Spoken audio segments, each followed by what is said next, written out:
फार पुण्यवान तू आई झालीस, केवढं मोठं पुण्य. म्हणजे त्यांना गुणगान करून गुलामच करायचं. आणि म्हणून तिचा बळी तर घ्यायचा, पण त्या बळीने असं म्हटलं पाहिजे, वा वा वा किती छान मला बळी जायला मिळतंय.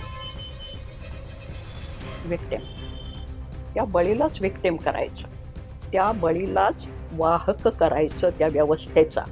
आणि हे बाईच्याच बाबतीत नाही, आमची सगळी जात व्यवस्था याच्यावर उभी आहे की तुला खालच्या जातीचा जन्म का आला, मागच्या जन्मीचं पाप म्हणून आला असा. म्हणून मग या जन्मी पुण्य कर. या जन्मी पुण्य कर म्हणजे काय, विहित कर्म करावे. विहित कर्म म्हणजे काय, जे चातुर्वर्ण्याला नेमून दिलेलं आहे ते कर्म. म्हणजे तू जर शूद्राच्या जन्माला आला असतील तर त्याचं विहित कर्म काय, रस्ते झाड.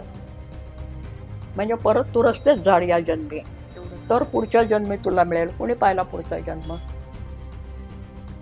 असं आहे ते सगळं. त्यामुळे तत्वज्ञान नावाची जी गोष्ट आहे, त्या तत्वज्ञानामध्ये हे असं सगळं पॉलिटिक्स.